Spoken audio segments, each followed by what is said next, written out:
کہ شاہ نے جب الوداع کہا کوہرا مچ گیا، کوہرا مچ گیا، تھا جس کا انتظار وہ ساتھ قریب ہے، دن ڈھل رہا ہے شام مصیبت قریب ہے، کچھ دیر کی ہے بات قیامت قریب ہے، زینب غریب بھائی کی رخصت قریب ہے، یہ کہہ کے مانگا ماں کا جو کنتا صلا ہوا، کوہرا مچ گیا، کوہرا مچ گیا، خیمے میں آ کے شاہ نے جب الوداع کہا کوہرا مچ گیا، کوہرا مچ گیا، کچھ دور ہٹ کے خیمے میں بولے شہ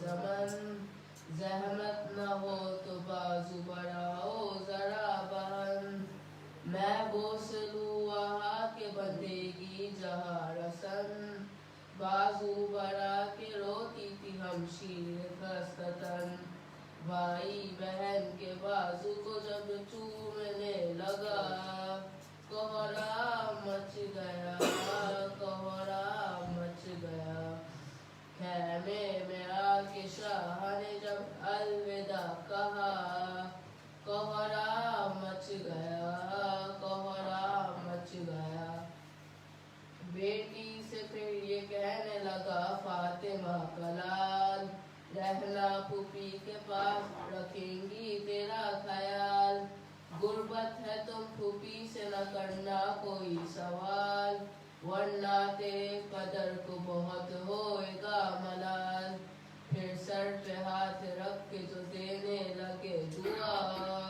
کوہرا مچ گیا، کوہرا مچ گیا، خیمے میں آ کے شاہ نے جب الوداع کہا کوہرا مچ گیا، کوہرا مچ گیا، خیمے سے باہر آئے جو سلطان کربلا، سر کو جھکائے روتا تھا خدا اس پہ باوفا، اب کس طرح سوار ہو زہرا کا لاڈلا، تنہائی کے سوا کوئی یاور نہیں بچا، جب سوئے نہر دیکھ کے غازی کو دی صدا، کوہرا مچ گیا، کوہرا مچ گیا، خیمے میں آ کے شاہ نے جب الوداع کہا کوہرا مچ گیا، کوہرا مچ گیا، بھائی کو تنہا دیکھ کے زینب تڑپ گئی،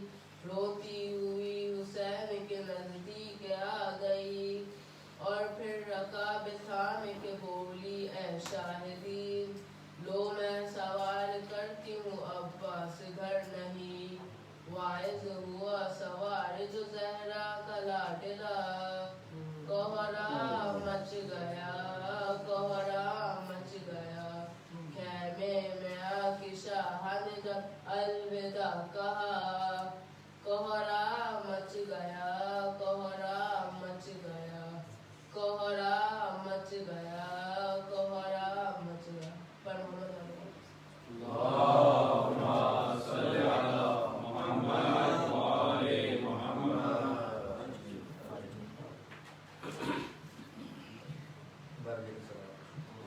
اللہم صلی علی محمد وآل محمد، جناب مجاہد لکھنوی صاحب کے سلام کرنے کا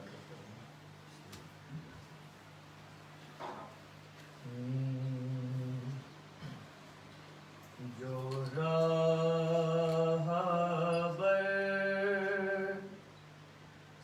نہ ملے راستہ،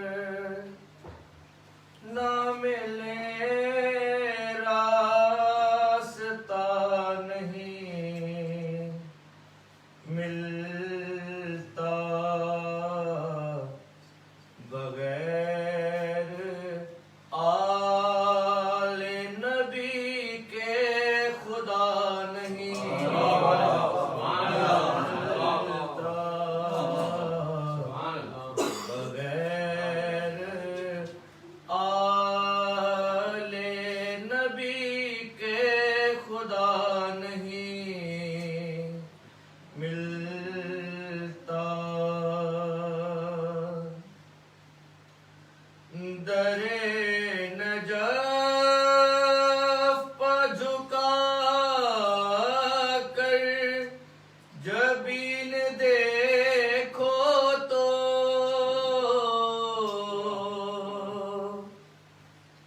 درے نجف پا جھکا کر جبین دیکھو تو اس آستان سے سائل کو کیا نہیں ملتا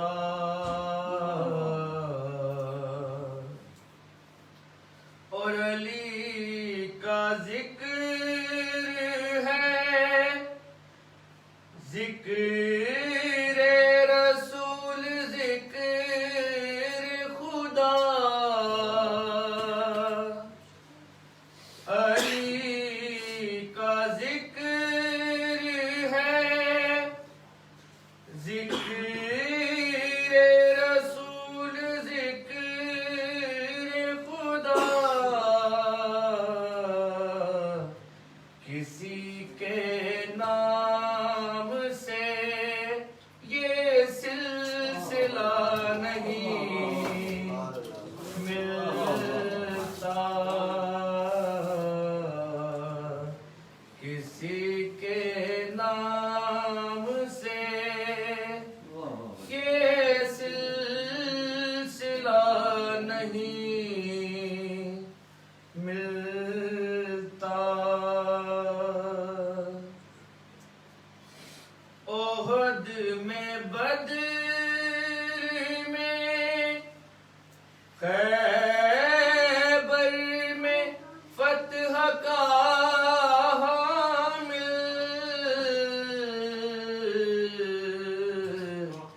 سوا علی کے کوئی دوسرا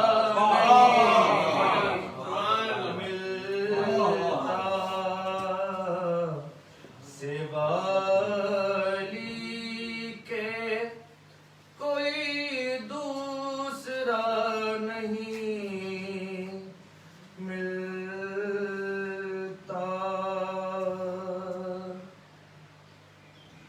ہوس علم کی بہت سے دلوں میں رکھتے ہیں ہوس علم کی بہت سے دلوں میں رکھتے ہیں دلیری حوصلہ اور ولولہ نہیں ملتا دلیری حوصلہ اور ولولہ نہیں ملتا اور برابری تو علی کی بہت سے کرتے ہیں مگر کسی کا کوئی معجزہ نہیں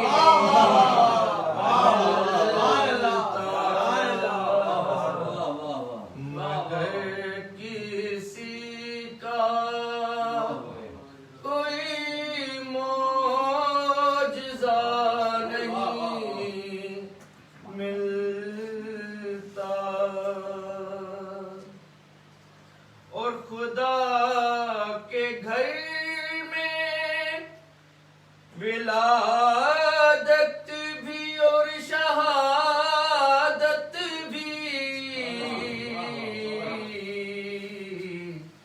جہاں میں ایسا کوئی حق نما نہیں ملتا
اور گلے ہزاروں چھدے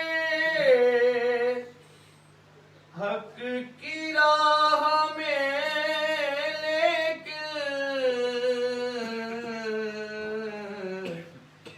چھدا جو تیر سے ایسا گلا نہیں ملتا چھدا جو تیر سے ایسا گلا نہیں ملتا سکینہ باپ سے ملنے چلی ہے مقتل میں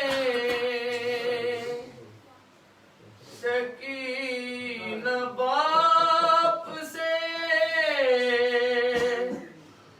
ملنے چلی ہے مقتل میں اندھیرا بن ہے پدر کا پتہ نہیں ملتا جو راہ بر نہ ملے راستہ نہیں ملتا اٹھائے دین خدا کے لیے جو اتنے ستم کوئی بھی عابد بیمار سا نہیں ملتا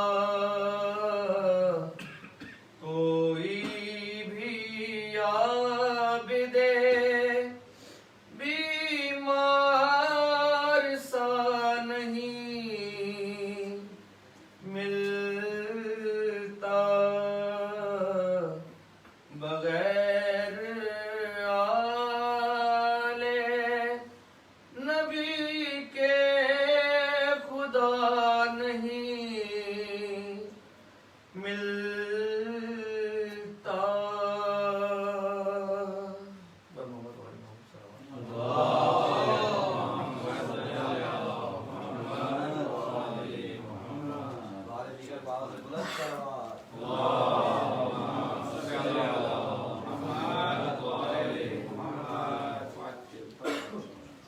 تھوڑا آگے آگے آ جائے تاکہ بعد میں جو آ رہے ہیں ان کو تکلیف محمد والے محمد صلوات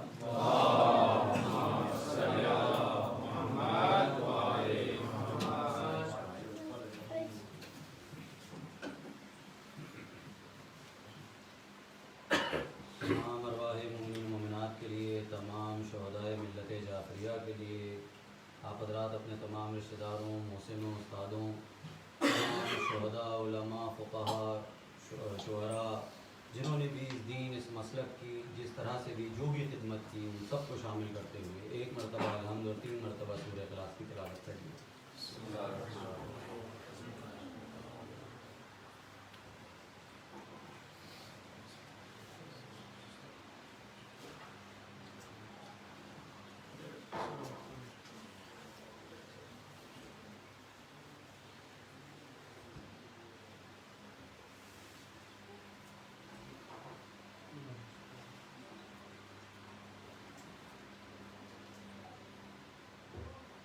اعوذ باللہ من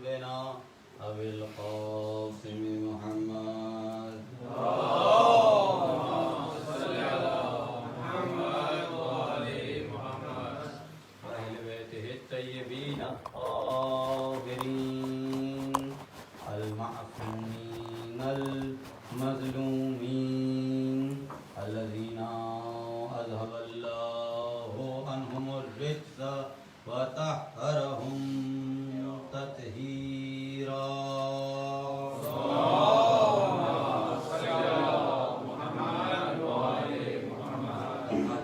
قال الله تبارك وتعالى في القرآن المبين وهو أصدق الصادقين. بسم الله الرحمن الرحيم. اعدلوا هو أقرب للتقوى. صلوات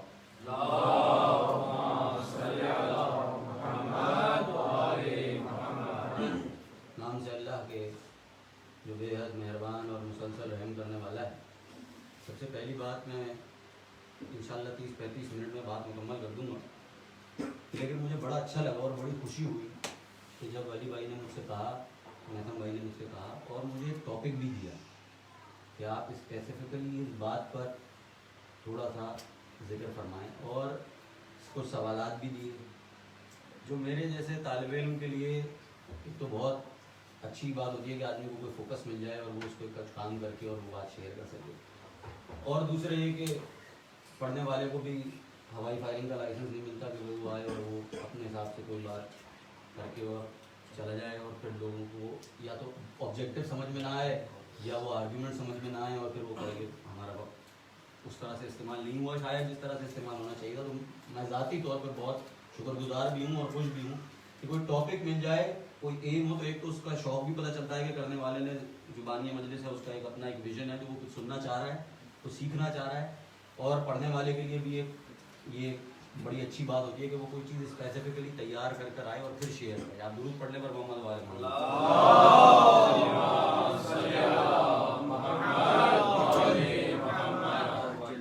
جس آیت کو میں نے تلاوت کا شرف حاصل کیا سورہ مائدہ کی، یہ عدل کے لیے دیکھیے بہت سارے ایسپیکٹس ہیں. میں جو کوشش کروں گا ان 3 لفظوں پر آج فوکس رکھوں گا.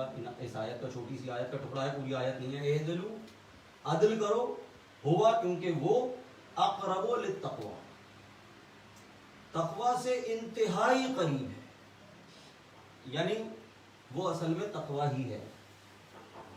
میرے والد کہتے ہیں کہ اگر پورے قرآن کو ایک لفظ میں کہنا چاہیے نا کوئی آدمی، اگر یہ ٹارگٹ کیا جائے کہ پورے قرآن کا مقصد کیا ہے ایک لفظ میں، تو وہ ہے تقوی. کہ انسان کو موٹیویٹ کرے کہ وہ اللہ کی عظمت سے متاثر ہو کر اس کے حکم کی تعمیل کرے اور اس کی باؤنڈری سے آگے نہ نکلے. تو یہ تقوی، یعنی عدل کرو، یعنی یہی تقوی ہے. تو اتنا امپورٹنٹ ہے یہ عدل. عدل کا مطلب سب نے بچے ہم سے شاید بہتر جانتے ہیں. انصاف، قرآن میں ایک اور لفظ استعمال ہوا قسط. ان سب کا مطلب انصاف کرنا، یعنی جس کا جو حق ہے اس کو وہ حق دینا. گھر والوں کو گھر والوں کا حق دینا، دوستوں کو دوستوں کا حق دینا، جاب کو جاب کا حق دینا، اللہ کو اللہ کا حق دینا. جو جس کا حق ہے اس کو اس حق کے مطابق ادا کرنا عدل. یہ ہے انصاف. ہر ایک کی اللہ نے ہمارے اوپر ذمہ داری لگائی اور ہمیں ہر ایک کا حق ادا کرنا. میں وہ اسپیسیفکلی جو مجھے سوالات بھیجے گئے تھے میں وہ اسپیسیفکلی جواب نہیں دے سکوں گا، لیکن انہی کوشش کر رہا ہوں کہ انہی باتوں میں ان سارے سوالات کے جوابات پہنچ جائیں، اور نہ پہنچیں تو مجھ سے پھر ہم ان پرسن ڈسکشن کر لیں گے اور میں اس کو فردر ایکسپلین کر دوں گا. دیکھیے عدل کی امپورٹنس کا اندازہ لگانے کے لیے ایک بات تو میں نے آپ سے یہ کر دی کہ قرآن کا بیسک ٹارگٹ ہے ہمیں تقویٰ کی طاقت عطا کرنا تاکہ ہم حاصل کر سکیں، اور عدل ہی اس کی کنجی ہے، عدل ہی اس کا شارٹ کٹ ہے کہ میں اگر اپنی زندگی میں اعتدال لاؤں، نہ میں دنیا کا ہو کے رہ جاؤں نہ میں آخرت کا پورا ہو کے رہ جاؤں ہر چیز.